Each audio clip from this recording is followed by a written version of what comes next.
Our next speaker is Calen Nakash with his speech, The Ethics of Piracy. The Ethics of Piracy, Calen Nakash. Take it away.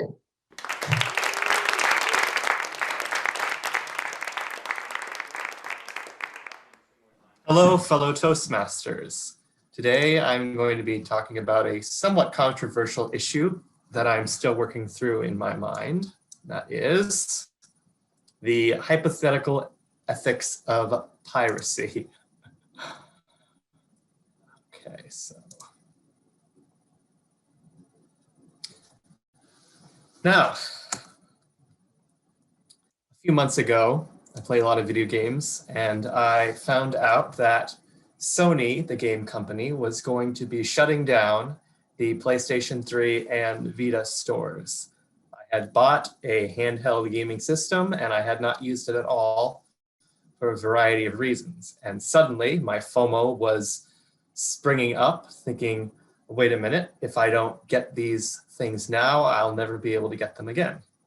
Now, the CEO of Sony was very unpopular because he is a businessman and not very much a fan of old games. He looked at, say, the games we might have played growing up on the older systems and said, why would anyone play these? They look terrible. So people were annoyed at that. They felt he didn't really understand preserving a history of an artist's work. And over 2,000 games would be missing from the store forever. Over 120 would never be able to be played officially unless you were to buy a physical copy of them. And because it's an old system, people were selling physical copies at a pretty high price. So there was, however, a third option, and that would be to mod your Vita and be able to obtain the games from a different service. Now, this service is a homebrew where you can make it so you can simply drag the files to your Vita and spoof the system so the Vita thinks that you own the games. Otherwise, there's another that has basically all of the titles downloaded to a cloud that is not Sony's official server. So if you do the right things, you could technically just hit a few buttons and play everything. Now, the Vita was a system that was very well received in what it could do, but Sony decided to just let it fall by the wayside. And because of the expensive screen that it had, they decided to make their money back by creating their own memory cards, which the Vita could only understand, and you couldn't use a regular memory card. Now, if you hacked your Vita, you could get rid of the game cartridge slot and put a memory card in a special software to be able to have 128 gigabytes instead of 64. So that was one of the benefits. You wouldn't have to shell out a whole bunch of money for something that you might not use a lot. But the main problem was it was hackable, and Sony decided, you know what, doesn't matter that people bought these systems, we're just gonna let it go. We're not gonna develop for this, we're not going to advertise for it, and so people probably don't even know the Vita really exists. Until the news came that suddenly all of these games would be gone. Now everyone's scrambling to get it.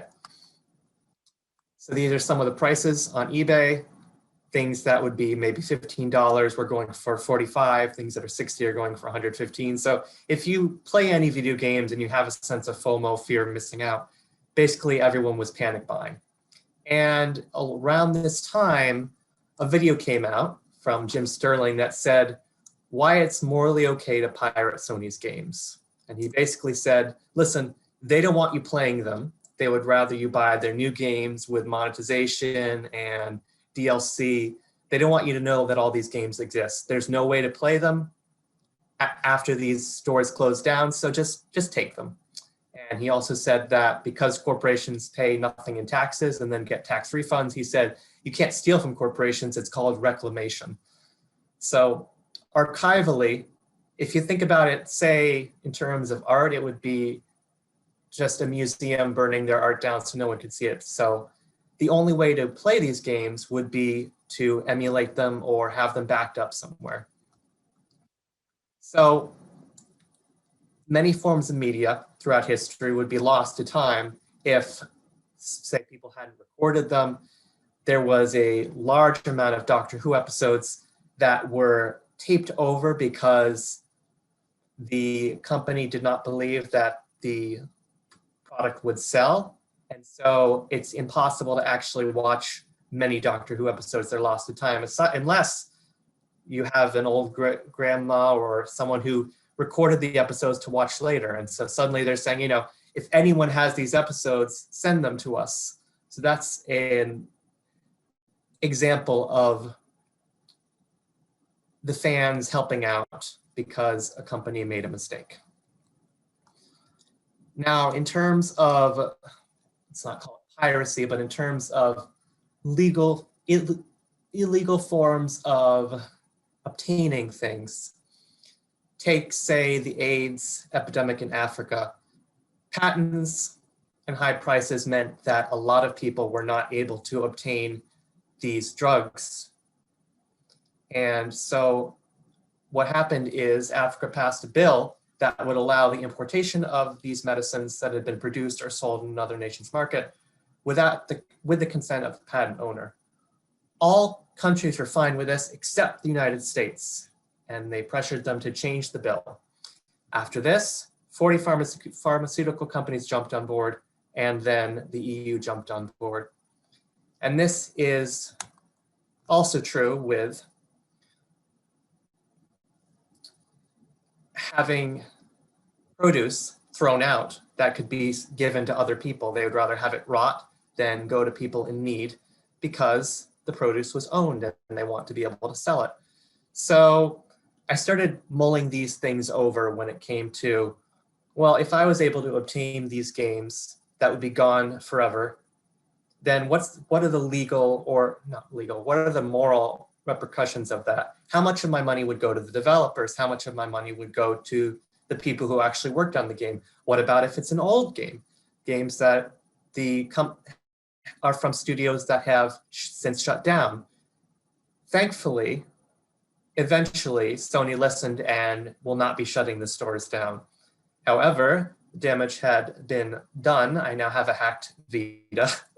And with that, I have the ability, which I have not really used yet, of just hitting the X button a couple times and getting any game that I want. But I found a paper online that was talking about intellectual property rights. And the quote from it said, "Is this a necessary evil consequent upon any system of property rights, which in the end is better for everyone? Or are those who own these patents simply justified in demanding whatever they like for them, as the objects patented are simply their property?" Now, you could have, say, bought games that are no longer available a long time in the past, and you can't play them on current systems. So what do you do then? If they had shut down these stores, all of that would be lost to time.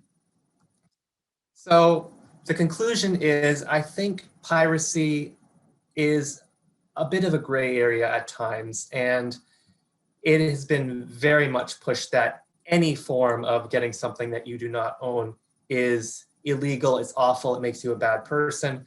But then when it comes to, say, streaming services, Disney would like you to pay $30 plus a subscription to watch Mulan, which is its own hornet's nest of moral problems that has gone on with that movie. And The Mandalorian is the most pirated show. So basically, what is proven to work is if you make something available and if it has a good value, people will buy it. People went and used Netflix for a very long time until suddenly the only way you could watch shows was by paying all your money to all of these corporations.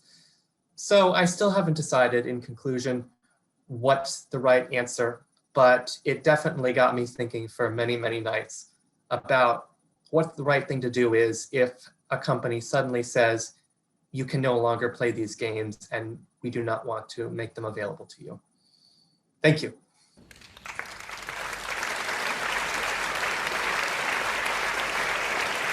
Thanks, Calen, for that awesome speech. I think we learned a lot and it really gave us a lot to think about in regards to how we look at the software and the music that we may be downloading. What actually happens when someone gives up the right to not copy something? What does a copyright really mean? Something to think about. Thank you very much for that presentation.